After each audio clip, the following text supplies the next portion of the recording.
आज की टॉप 10 बड़ी खबरें सिर्फ 2 मिनट में। वीडियो शुरू करने से पहले अगर आप चैनल पर नए हैं तो वीडियो को लाइक करें और चैनल को सब्सक्राइब जरूर करें। ईरान ने पहली बार घातक सेजिल मिसाइल से इजरायल पर हमला किया। इससे मिडिल ईस्ट में युद्ध और खतरनाक स्तर पर पहुंच गया। ड्रोन हमले के बाद दुबई एयरपोर्ट के पास आग लग गई और कुछ समय के लिए फ्लाइट ऑपरेशन रोकने पड़े। ईरान के हमलों के बीच सऊदी एयर डिफेंस ने एक ही रात में 60 से ज्यादा ड्रोन इंटरसेप्ट किए। मिडिल ईस्ट संकट के कारण अंतर्राष्ट्रीय बाजार में क्रूड ऑयल $105 प्रति बैरल से ऊपर पहुंच गया। तेल की कीमतें बढ़ने का असर भारत पर भी पड़ा। कई राज्यों में पेट्रोल डीजल के दाम बढ़ गए हैं। दिल्ली में संसद के एंट्री गेट पर बूम बैरियर गिरने से सुरक्षा सायरन बज गया और कुछ देर के लिए अफरा तफरी मच गई। बिहार, ओडिशा और हरियाणा की 11 सीटों के लिए राज्यसभा चुनाव की वोटिंग आज हो रही है। एससीबी मेडिकल कॉलेज के आईसीयू में आग लगने से कम 10 मरीजों की मौत की खबर सामने आई। एशिया का सबसे बड़ा ट्यूलिप गार्डन आज से पर्यटकों के लिए खोल दिया गया। यहाँ लाखों ट्यूलिप फूल खिलेंगे। युद्ध के बीच यूएई और ईरान के बीच आरोप प्रत्यारोप तेज हो गए हैं और तनाव बढ़ गया है। इजराइल ने ईरान के साउथ पार्स गैस फील्ड पर किया बड़ा हमला, जिससे मिडिल ईस्ट युद्ध और तेज हो गया। ईरान ने जवाबी कार्रवाई में इजराइल और खाड़ी देशों पर मिसाइलें दागीं। कई जगहों पर एयर डिफेंस एक्टिव करना पड़ा। युद्ध के कारण वैश्विक तेल कीमतें $112 प्रति बैरल के करीब पहुंची, जिससे दुनिया भर में महंगाई का खतरा बढ़ गया है। मिडिल ईस्ट के एनर्जी इंफ्रास्ट्रक्चर पर लगातार हमलों से वैश्विक सप्लाई चेन पर संकट गहराया और कई देशों ने इमरजेंसी प्लान तैयार किए। भारत सरकार ने तेल संकट और भारतीय नागरिकों की सुरक्षा पर उच्च स्तरीय समीक्षा बैठक बुलाई। विदेश मंत्रालय लगातार स्थिति पर नजर रख रहा है। भारत ने फिर दोहराया संतुलित रुख, इजराइल और ईरान दोनों से संयम बरतने और युद्ध रोकने की अपील की। विपक्ष ने सरकार से संसद में मिडिल ईस्ट संकट पर चर्चा की मांग की, ताकि तेल कीमत और भारतीय अर्थव्यवस्था पर प्रभाव पर स्पष्ट रणनीति सामने आए। रुपये पर दबाव बढ़ने और तेल आयात बिल बढ़ने की आशंका। विशेषज्ञों ने कहा कि लंबे युद्ध से भारत की अर्थव्यवस्था पर सीधा असर पड़ सकता है। द रिवेंज की रिलीज के दौरान कई शो कैंसिल और डिले हुए। डायरेक्टर ने फैंस से माफी मांगी, फिर भी फिल्म की ओपनिंग मजबूत मानी जा रही है। मिडिल ईस्ट में बढ़ते हमलों के बीच स्ट्रेट ऑफ हॉर्मुज की सुरक्षा को लेकर अंतर्राष्ट्रीय स्तर पर चिंता बढ़ी, जिससे वैश्विक व्यापार और तेल सप्लाई पर खतरा मंडरा रहा है। कतर के रास लाफान एलएनजी गैस हब पर मिसाइल हमला, जिससे दुनिया की सबसे बड़ी गैस सप्लाई चेन हिल गई और वैश्विक ऊर्जा बाजार में घबराहट फैल गई। ब्रिटेन ने मिडिल ईस्ट में ड्रोन हमलों से निपटने के लिए नई एंटी ड्रोन मिसाइलें खरीदने का फैसला किया, ताकि खाड़ी देशों की सुरक्षा मजबूत की जा सके। अमेरिका और ब्रिटेन मिलकर स्ट्रेट ऑफ हॉर्मुज को दोबारा खोलने की सैन्य योजना पर काम कर रहे हैं, क्योंकि वैश्विक तेल सप्लाई पर खतरा बढ़ गया है। ईरान इजराइल संघर्ष में अब नागरिक और आर्थिक ठिकाने भी निशाने पर, जिससे युद्ध का दायरा पूरे क्षेत्र में फैलने की आशंका बढ़ गई है। प्रधानमंत्री नरेंद्र मोदी ने कुवैत के क्राउन प्रिंस से फोन पर बातचीत कर खाड़ी क्षेत्र की सुरक्षा पर चर्चा की और समुद्री मार्गों की सुरक्षा पर जोर दिया।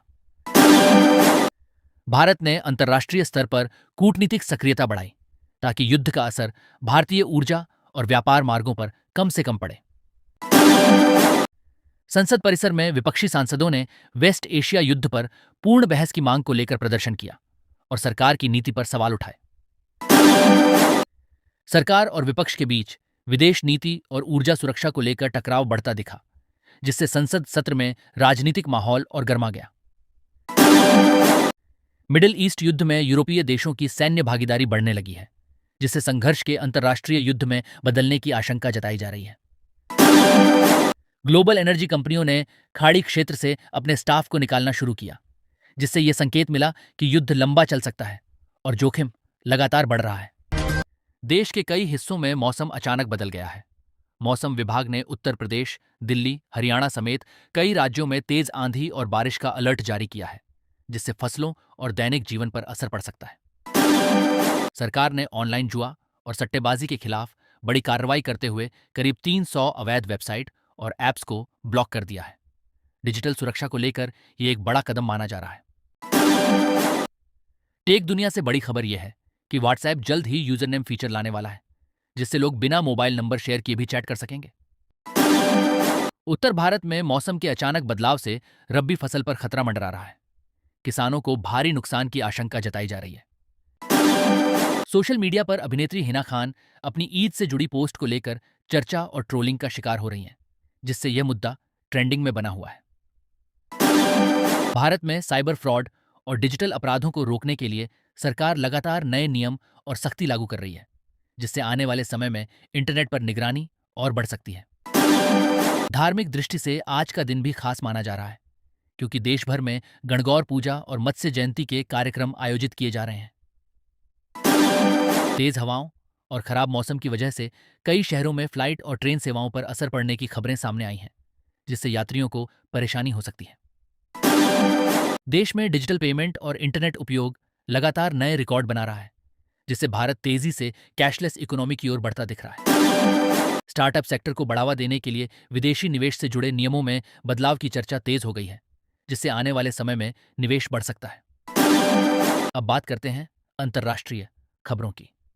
मिडिल ईस्ट में जारी तनाव का असर वैश्विक तेल बाजार पर साफ दिखाई दे रहा है और कच्चे तेल की कीमतों में उतार चढ़ाव जारी है। दुनिया के कई देशों में बच्चों और युवाओं की ऑनलाइन सुरक्षा को लेकर सोशल मीडिया के कुछ फीचर्स पर नए प्रतिबंध लगाए जा रहे हैं, जिससे टेक कंपनियों पर दबाव बढ़ गया है। पोलैंड में वर्ल्ड एथलेटिक्स इंडोर चैंपियनशिप की शुरुआत हो चुकी है, जहां दुनिया भर के शीर्ष एथलीट अपने प्रदर्शन से नए रिकॉर्ड बनाने की कोशिश कर रहे हैं। वैश्विक अर्थव्यवस्था पर युद्ध और तेल की कीमतों का असर लगातार बढ़ रहा है, जिससे कई देशों में महंगाई का दबाव देखने को मिल रहा है। यूरोप और एशिया में साइबर सुरक्षा और डेटा प्राइवेसी को लेकर नए कानून लागू किए जा रहे हैं, जिससे टेक कंपनियों को अपने नियमों में बदलाव करना पड़ सकता है। सोशल मीडिया के प्रभाव को देखते हुए कई देशों में नए बिल पेश किए गए हैं, जिनका मकसद युवाओं को डिजिटल लत और गलत कंटेंट से बचाना है। दुनिया भर में डेटा लोकलाइजेशन को लेकर बहस तेज हो गई है और कई देश चाहते हैं कि टेक कंपनियां अपने सर्वर स्थानीय स्तर पर ही रखें। क्लाइमेट चेंज का असर अब मार्च महीने में भी देखने को मिल रहा है, क्योंकि कई देशों में असामान्य मौसम और तापमान रिकॉर्ड किया जा रहा है। खेल जगत में चल रही इंडोर एथलेटिक्स प्रतियोगिता में पहले ही दिन कई बड़े मुकाबले चर्चा में आ गए हैं और खेल प्रेमियों की नजरें इस टूर्नामेंट पर टिकी हैं। अंतर्राष्ट्रीय कूटनीति के स्तर पर मिडिल ईस्ट में शांति वार्ता को लेकर संयुक्त राष्ट्र और कई बड़े देशों के बीच लगातार बातचीत जारी है, लेकिन अभी तक कोई ठोस समाधान सामने नहीं आया है।